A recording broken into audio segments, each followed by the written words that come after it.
back. The Nonprofit Sector Connector coming at you from the studio, not from the attic, baby. Coming at you from the studio. Nonprofit Sector Connector shows Long Island Changemakers. I am the one and only. El Nino in Spanish, they call me the kid. And I say that and then my kids go, no one calls you the kid. And some people do now because I've been saying it long enough. This show is called Long Island Changemakers, people doing really cool work on the island. In fact, geographically, my friend is on Long Island, although he's repping Queens. Shout out, by the way, nice hat, Tommy D. Baseball season's over. Not for everybody, but for our New York teams, for our teams, it's over. But there's other teams are still playing baseball. Maybe I'll get a Blue Jays hat. All right, let's get into this. Too soon. Do you root for the Yankees? Yes. And you hail from Queens? Yes. And all right, that's a whole other thing. Evantz Saint-Gerard is here. Kelly Williams. We know each other for a bunch of years, but like I was saying earlier, like not super well. Like I don't know much. I know like we're cool, but I don't know a lot about you. That sort of thing, you know. I guess we're gonna do that now, bro. We're gonna. I booked 4 hours for us, so we should be able to get it through everything we need to. Look, Brendan Levy, right? I think that's the kind of the Reverend. Link. You call him a reverend? I call him reverend. Sometimes I call him rabbi. It's an inside joke. All right. Well, rabbi, because Levy, but he has an email. I'm not going to give the whole email, but it's like Irish Levy. It's not Levy, L-E-V-I. It's L-E-A-V-Y. He's like family to me. Love him. Yeah. Love him, love him, love him. He's never been on the show. We got to fix that. Yet. And it's funny, I did Philanthropy in Focus this morning, and oh God, this is going to be a whole Brendan story. So I did Philanthropy in Focus this morning, and I had on a woman named Lisa B. Lewis, who runs a circus called the Omnium Circus, which is for people with all different sensory challenges. It's accessible to everybody. It's so cool, right? Totally about inclusion. I'm at the Chamber office, Queens Chamber of Commerce, the other day, and I'm doing a meeting. I leave the meeting, and I'm out in the hall talking to somebody, and Angela from the Chamber goes, Tommy D, you got to come back in. Brendan needs you on a call. Long story short, he's on with my friend Lisa, and then I had just had to move a guest for this morning. So she's telling me about November 16th. They're doing the circus at Queens Theater in the Park. So I said, I need a guest for Friday morning. And that was like, that'll happen. That's Brendan. That's what he does. He's another connector. He's not the nonprofit sector connector, but he's an incredible connector. He's my friend. He's your friend. And years ago, he connected you and I. Yep. How did you originally meet him? Do you remember? That is a good question. How did we meet? It's always been insurance. Maybe he was in insurance at the time? He was in insurance. We were networking, and I don't remember who originally connected us together, but Brendan's one of those people that once you start talking to him, instantly like, all right, you're over here, you're in best friend tech area at this point. Like, and we'll just go back and forth, just like me and you will go back and forth. And we become, people from the outside will come and see us and start talking. It's like, how long you guys have known each other? It's like, we just met. No, seriously. No, we just met. But you guys are acting as if you've known each other for a long time. That's how it is with some other connectors. People. That's how it is, 100%. It's instant. So what's your story, man? Like I know you from being in real estate, but I don't know, man. I don't know. You want the long story, or I do, man. I want to know. I want to know who I'm sitting down with. Well, I like taking long walks on short piers. Me too. No, seriously. So, dude, you want to know the coffee mug I had on? I showed it on my show this morning. It says, I like taking long, leisurely walks down the aisles of TJ Maxx. I bought this mug at TJ. I swear to you, so it's funny you say. I'm Home Depot, but continue. So TJ Maxx. All right. Anyway, that'll be a whole nother show. I should do a show just about the things I find I call them steals. Like I pay for them, but it's like a steal. Like it was like $95 and it was like $7. Somebody made a mistake somewhere, but it's a problem for me. That sounds like a they problem, not a me problem. We are so much alike. Where are we going? So what's going on? So do you like to take long walks? It depends. It helps me clear my head. But seriously, I'm originally from Brooklyn, born and bred from Brooklyn. Parents are Haitian, so that makes me Haitian American. You're first generation then? First generation. Well, yeah, first generation. Grew up myself, brother, sister. I have another sister as well. I'm Haitian, so basically we always have extra siblings that we find out later on. But is that right? Is that kind of like that's textbook? I'm going to get a lot of hate mail for that one, but it is what it is. Papa was a Rolling Stone. Anyway, so grew up in Brooklyn, went to Catholic school, kind of explains a lot. Sure. Catholic school throughout, all the way to college, went to Kingsborough, then went to Queensborough, trying to find myself, went to School of Visual Arts, and then after a certain point, Dad told me, hey, you know what? You got to start paying for your own school. So I wasn't taking it as a joke anymore, so Yeah. I started paying for my own schooling. And after a while, I was like, you know what? I don't think I want to do school anymore.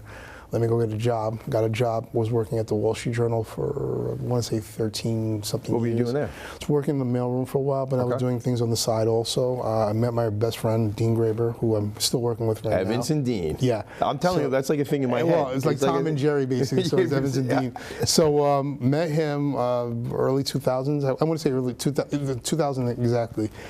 We met, like I was saying, sometimes you meet people, Yeah. become connectors, and you're like, all right, you're just chatting, and you're like, wow, this is like my other half, basically. Yeah. It's like, he No gets kidding. me, basically. I Yeah. don't have to explain Pretty too awesome. much.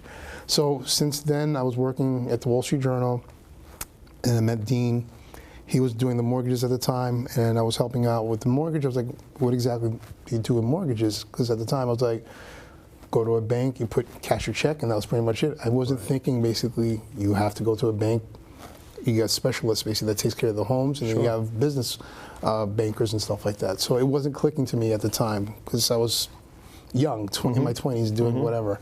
So once I had conversations with him about what he does, I'm like, wow, this is kind of fascinating. Maybe I want to get involved in this. Okay. So Not you're knowing. talking 2000s. Early 2000s. So yeah. did you get involved in mortgages? Yes, I was in the Because that was an interesting time. My brother was in that industry. So very, my brother, very interesting. I was hearing from other people, there's so much money you can be made over here. well, that time especially, yeah. Yeah, and I got involved, I think, when 2008-ish, I think, or something around that time frame. Once I got involved, I was like, where's all the money? I don't see it. Well, that was late. Yes. Yeah. So I stuck around. I was doing that for a bit, and I was still working with Dean and still working my day job at the Wall Street Journal. At a certain point, I want to say 2012 or 11 or 13 or around that time frame, my time at the Wall Street Journal ended. Kind of helped me push me out of my comfort zone because I was a little too comfortable. Yeah. And I should have branched out a long time ago, but I didn't. So sometimes you need things to happen for Well, now you I to- gotta go. Yes. Yeah. So something about being comfortable, man. You know, you don't grow that way. Exactly. Yeah. So I was like, all right, you know what? I need to figure out what I want to do. Yeah. I'll do real estate until I can figure out what I want to do. So I did the real estate, didn't take it seriously at first, and then eventually I was like, all right, you know what? I'm hearing from so many other people. I was working with, I wasn't really a realtor at the time. I was helping the realtors basically with the clients. And I was in a small office. I'm not going to mention their name right now because I don't think they exist at this point. But from a lot of the clients, they kept saying the same thing. I kept hearing the same thing over and over again. We really like you. Why can't you be our realtor? Why can't you show us the house? So what were you doing? You were like office support? Or? Yeah, office support. So I was working with a lot of the realtors well, it was a small office. I'd get information from some of the investors that would flip houses and stuff like that. So I'd get all the details on the house, lockbox information, find out the rooms, how many rooms are in there, square footage and stuff like that. Get all that detail together, prepare all the information, and give it out to the realtors that were in our office. And just be the in-between person. I actually, if I think about it right now, I was the connector back then. Sure, yeah, back then. internally, I'm still yeah. doing that. So I was connecting the realtors to the investors and the clients to everybody. But people would say to you, dude, why don't I just deal with you? Exactly, the buyers basically, because I would greet them in the office, have them sit in the conference room, you know, do the typical, hey, you know what, you have kids. You're making a relationship. Yeah, so I wasn't thinking about it back then. That was just part of my nature. I was like, that's who you hey, are. you know what, let me make sure they're comfortable, and I'm doing my thing on my computer, getting my information for the next houses. And I see they're still in the conference room, or check with the realtor, hey, clients are still here, how far are you? I'm like, oh, because they're on their way in. They're on their way in, and they're supposed to be having a meeting with the clients, and then I would, you know, be the buffer in between everybody. And then after a certain point, I kept hearing the same thing over and over again, and I'm like, maybe there's a message here. I'm not seeing what they're seeing. Okay. And then one day, I guess fate kicked me in the backside. Yes. Sure. I went to go pick up my check, and I was mine completely someplace different. And when I went to go pick up my check, I picked up the wrong check. It happened to be one of the other realtors in the office. And it was open? Yes. And so I walked away, and I'm walking. I'm like still in somewhere else. So you go to deposit the check? No. I went back to my desk, and as I'm walking towards my desk, I'm looking. I was like, oh, that's a lot of zeros. I'm like, wait a minute. That's not my name. That is definitely not my name. I'm like, that's not how you spell my name. It's not even. No, that's not me. I'm like, wow, this person makes this much. Okay. So I walked back, gave him the check, and I was like, you know what? Maybe I should take this thing seriously. Yeah. Now. Like, like I said, sometimes fate tells you, hey, you know what? You're not listening. What a thing! What an interesting thing there. What if you don't? What if you are not handed the wrong check? You know, like this is it. You like you said, fate. Yeah. You know, the Wall Street Journal thing, a kick in the backside to get you moving there. It's interesting. Like when you look Where back, would I've been? Well, don't you? You know, I it's think about interesting it. to wonder I think these about it things. all the time because Yeah. I don't want to give my parents props for this, but my mom was always trying to pressure me to get into the banking world, Okay. to be a teller, and I was like, I don't see myself behind the glass. Basically, Yeah. hey, all right, was there anything else you'd like to deposit? Yeah. I just I didn't envision myself doing that, and it wasn't until I started thinking about it as preparing for this interview. I'm like, I'm kind of doing that right now. I mean, there's not a glass wall, but basically I'm having conversations with people all the time. Yeah. Asking them their ins and outs, what they want in the home and stuff So you're like that. so you're like, wow, isn't that interesting? Like Yeah. maybe mom saw something. So Mom, you were right. Ah. Well, what do you find like about real estate for you that goes good? I mean, I'm hearing you, and I think I can pick some stuff up, but for you, Why I stayed? Well, I mean, what you do every day. I mean, what is it about the work you do that is fulfilling? It's changing a lot of lives. How so? It's just pretty much watching, when I was working mostly with the buyers, watching people who were renting for all their lives, didn't even think about they can own the property, just educating them, hey, you can't own property. Is that because community they grew up in? It's a family, combination of everything, basically. Yeah. Just not thinking, this is not for me, I'm not going to be able to do this. And just showing them, hey, you know what, you have enough money saved up. You have enough money, basically, that you're spending on your rents. So when you compare that for folks, right? So Yeah. assuming they have the money saved, and I Yep. mean with things like FHA loans and things like that, 3.5% There's down. different and programs There's some things depending- like you don't yeah. have to have $100,000 in the bank. Exactly. But so you'll help these folks, quote unquote, the American dream, right? Which is home ownership is a big part of that. Yeah. But you'll help them see that they might already be positioned to be able to do this. Exactly. And That's a sometimes game changer. it's just That's why it's fulfilling. That's great. Exactly. And you know what? It helps when they start understanding, hey, I can do this. Yeah. Then they start teaching their kids this as well. Because when I was growing up, I think we're close to the same age. You're changing generational stuff there, though. Exactly. Yeah. When we were growing up, we didn't talk to our parents about money. We didn't, because we never asked about money, because parents basically would look at us like, no, we don't have this conversation, not with kids. So growing up now, I'm like, all right, I don't have any kids, but if I had kids, this would be a conversation I'd have with them. Look, you're old enough, you have a job, you're going to start spending money on what you need, what you want. You also need to start saving also, and I need you to start thinking about investments, and then also whether investment comes to stocks, bonds, or real estate, most likely real estate. Yeah. Buy some real estate, use that investment to get you more money, and do what you got to do, or just build wealth, generational wealth. And those types of conversations, in certain communities are not all the time. That's not what people are talking about. It's not a conversation that's had all the time, but I like to educate people I love with that. stuff That's like great. that. And there's different scenarios of things that are happening all the time that people don't think about. Yeah. I'm more focused on Generation X because that's our generation. Yeah. And we didn't really have those conversations, and just like having the conversations, I what tell you happens the with truth, mom. I don't think I really had that I agree with you. I don't think I really had a Yeah. conversation about like home ownership. Like my parents owned the home. Yep. But I mean, they owed the bank a whole bunch of dough, but like that's how most people end up. They had a starting relationship out. with the bank. Yeah. Yeah. I think that's interesting because now young people, you talk to Gen X, that's us, Yeah. right? But now young people, whether it be the financial situation or their outlook, articles I've read, they don't want to own something. It's like home ownership is not for everybody. but I think it's even for this younger generation. Yeah. They didn't even want to, which I don't know that they're wrong. I don't know if there's a bad thing. It's like It really depends on the individual because everybody's different.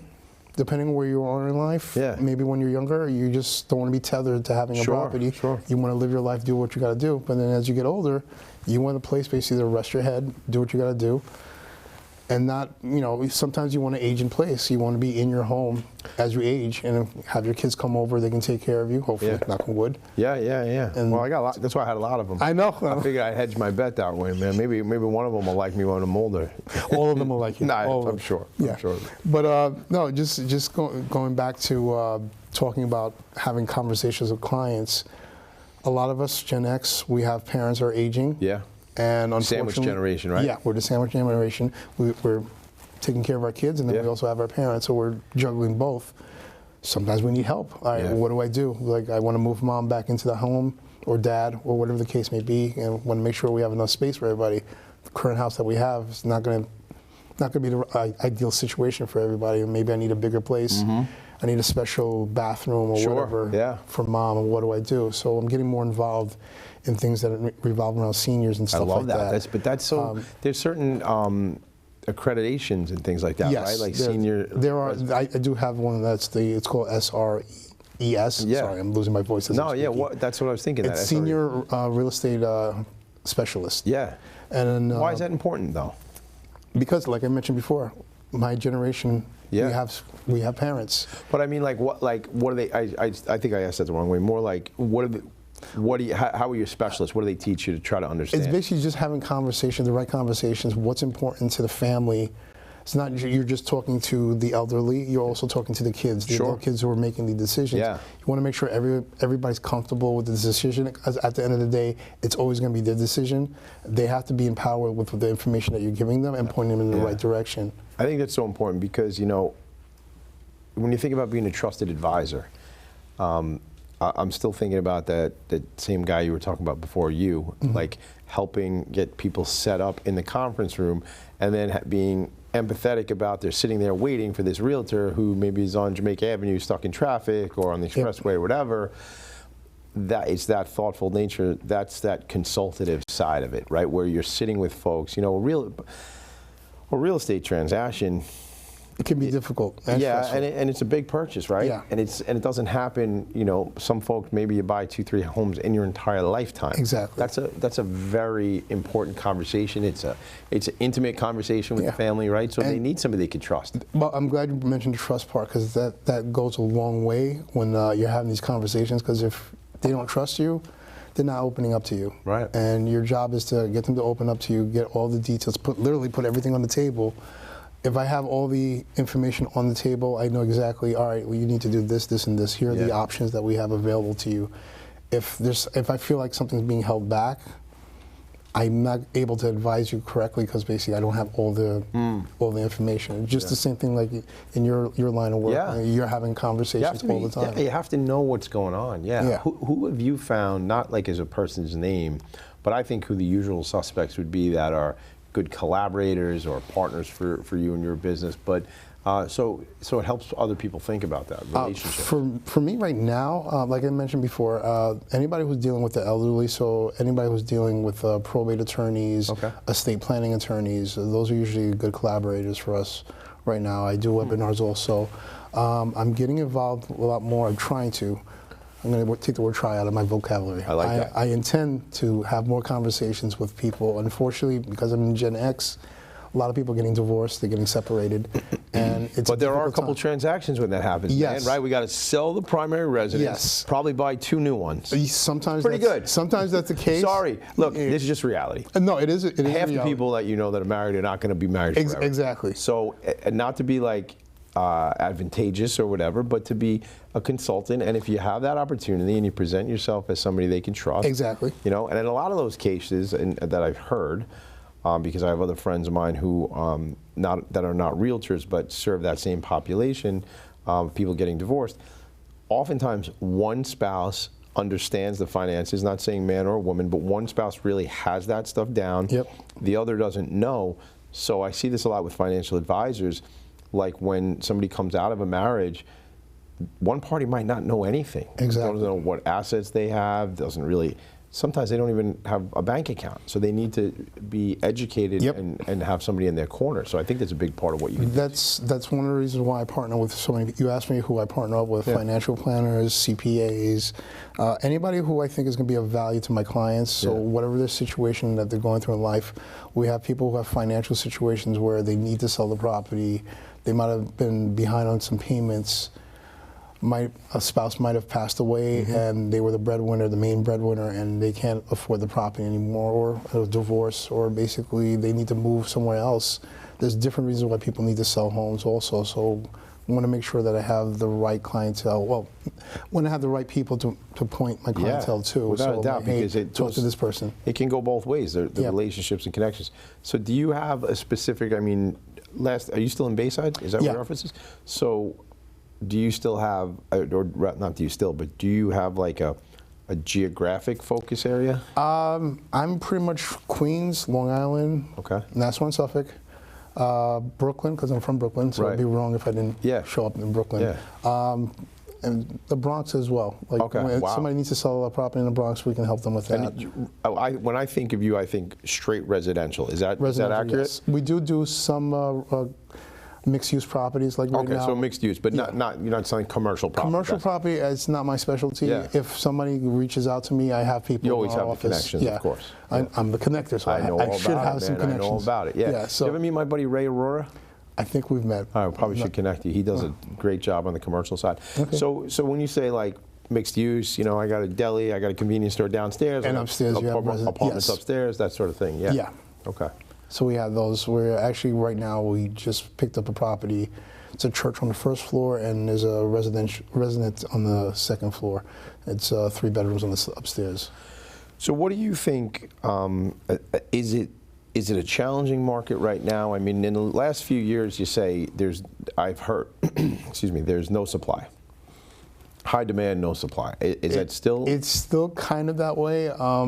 With the rates dropping a little, it's helping buyers come back into the market. They want to purchase, but people do tend to forget that some of the sellers are buyers as well, because they're selling their property and they're buying something else. So they're looking for places to go as well, and everything affects them as as they're moving. It's a daisy chain. So they're moving one place to the next, and it affects everybody. So with the conversations that are people having and the lenders that are involved, they can help facilitate, all right, here's a program that you can purchase a new property and then sell this one and then do what you have to do in the middle and you figure it out.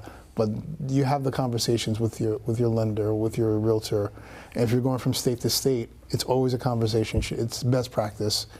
You're selling a property, and you're buying something in another state, have your realtor here, talk to that realtor over there. No doubt. And man. facilitate basically, right? Because here in New York, our laws are slightly different. The rules in real estate are slightly different. Pretty much everything is different when it comes to New York and other states when it comes to real estate. So you want to make sure everything's lined up correctly. So always have, whether you're working with a realtor in another state or not, just have your realtor speak to whoever's on the other side, so that way they can line everything up. Communication. It has to be comfortable for you, because nobody wants to see you sell your house over here and you're building a house over there and it's not lining up, and now you're where we're going to live because the house isn't ready yet. That's not a good situation to be in, for sure. We try to take the stress out of the it's a stressful time anyway, so we try to take as much stress off the client's back as much as possible. Take it off so they can focus on living their lives, because they have things they need to be focused. Yeah, I think that's so important. I'm reading between the lines, like people are utilizing the services of a realtor because they do not know how to do this stuff, right? If they were a realtor, right, they would just do their own thing, right? Maybe. They could. They probably shouldn't. No, they could. It's just like we talk about the doctors. And when they're not, like they should use I'm not going to, a doctor wouldn't operate on themselves. No, I don't think. I mean, that would be difficult mechanically if you could just do it. Depends on where. If you could, good luck with that. Maybe if you're operating on your foot, I don't know. Maybe.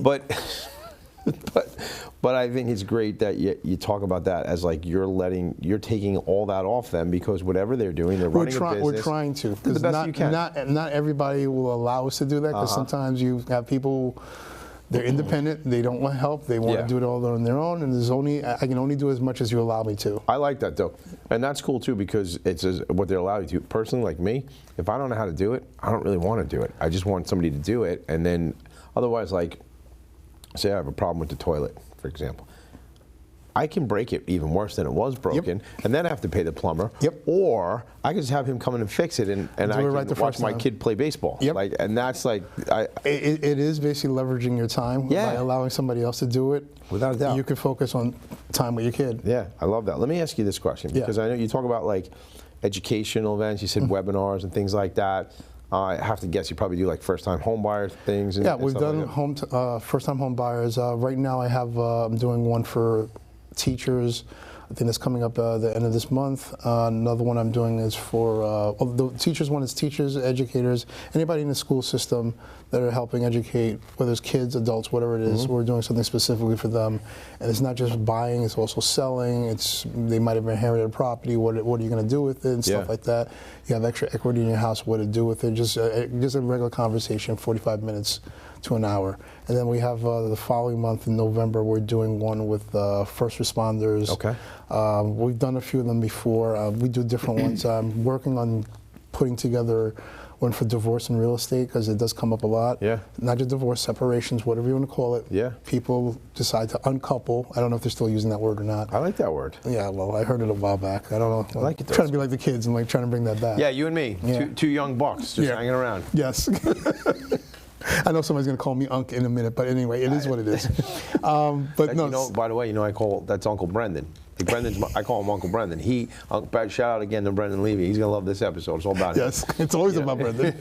I call him We're Uncle just Brendan. living in his world. Dude, I've been calling him Uncle Brendan for a bunch of years, and I think he thinks it's like I mean it derogatory. No, but no. I mean it out of love. It's right? respect and love, 100%. And he thinks I'm calling him an old man. Now he is an old man, but that's not what I was saying. I'm not that far behind him, so that's how I did it. knock on wood. Here's what I want to ask you real quick Yeah. before we run out of time. Like, I was asked about the education and stuff, but like from a community perspective, meaning like you involve like nonprofits or there's certain like Yes. like faith-based organizations, like anything that you're connected to that you guys from a business perspective are supporting that maybe we should know about. Right now, in the past, what I've done is pretty much I've done food drives, toy drives, stuff with Wounded Warrior. I don't remember the other one. It was something to do with military, basically overseas. I can't think of the name off the top of my head, but it's pretty much I would collect comic books to send out to the troops and also to their families and stuff like that. The latest one that I'm doing right now is during the Thanksgiving season. I've done regular food drives, and I decided, hey, you know what? Let's amp it up a little. Let's do something for the people who have food for themselves. What about their pets? Yeah. Oh, And for real? I have not realized that so many people basically. Are you an animal person? Yes, I'm a dog guy. All right, I don't have a dog right now. We got to talk then because I'm so glad I asked that question. Yeah. Because another thing I do is we have a program called the Professionals and Animal Lovers Show, which is all about animal advocacy and people doing work in the animal space. I got to get you connected to that. Yes. Do you know Bill D'Onofrio? Of course. Yes, Bill's I do. a buddy of mine. Uncle Bill. Uncle Bill. I should start calling him Uncle Bill. Yes, let's Is he do that. your uncle? Yes. All right, so since you and I are family, I'll call him Uncle now too. Bill. So he's going to love that. I got to text him right after the show. So we should Bill's come to some of the meetings we do for that, because what we're doing is we're putting together this thing called the Professionals and Animal Lovers Society. So it's still PALS. Nice. And it's an organization that there'll be both folks like us, like business professionals, but then there'll be but there is a membership for advocates, people who are not business people. They don't have anything to sell, but they're very focused on animal advocacy. So it'll be fun. I'll talk to you about that. Definitely. So wait, so you're collecting food now for pets? In the past, what I've done is pretty much collect food. Everything would come to the office, friends, family, past clients, door knocking, or as I'm doing an open house, I'd have like a box in the corner. Oh, yeah? One for food, basically, that will donate to one of the charities for the food for humans, and the other one would go to a place in Freeport, which, oh my gosh, she's gonna kill me. I can't remember the name of the place. We'll get it. We'll edit the show. We'll put it in. That's I can't think of the name right now. Don't worry about it. We'll find it. But it was you a text place me later. it was a place in Freeport. They have two offices, one in Freeport. I don't remember the other location. And there's another one that I just found recently that I like. They are in, I want to say Bayport. I like what they do. It's pretty much, they blew up on TikTok. Somebody mentioned them on TikTok. And I'm on TikTok a lot. And I noticed that I'm like, oh, wow, this is a cool organization. So you go over there if you want to volunteer to walk the dogs for an hour, take them I want to do home. that with you. We should do that. Yes, we should do the that. answer is yes. We got to leave it there. The answer is yes. I love that. We got to leave it there. How do they get in touch with you? Easy. You can find me on social media. I'm Evantz Sells Homes. It's spelled E-V-A-N-S, Sells Homes. I just want to make it easier for everybody else. My first name is spelled E-V-A-N-T-Z, but you can find me on my cell phone. which is always with me. I'm recording on my cell phone as we're Are doing you? this. Yes. Okay. It's right there somewhere. Oh my God. Yeah. Hello. So you can What's call me. your cell? My cell number is 917-975-5985. I'm in New York and I talk too fast, so No, you I'm don't. slow down. You're talking exactly the right speed for me. I appreciate you, bro. All right. Thank you for being here, man. Dude, anytime. This is so good, man. We call it Long Island Changemakers, although we took a little bit of a scurry across the border into Queens today. But where we're sitting right now is basically right at the end of Queens. Queens is technically part of Long Island. I mean, I know it is, and so is Brooklyn. Yeah, Tell I know. everybody down in Brooklyn. By the way, if you don't know, look at a map. Now you know. On Long Island. On the, I know, dude, you know, live here 47 years, I still correct myself. It's on, Same, not in. same. I don't live in an island, baby. I live on an island. Your boy, the one and only, the Long Island nonprofit sector connector, Long Island Changemakers, your buddy Tommy D. Appreciate you all. This has been another In Focus production. I'll see you later, gang. Bye.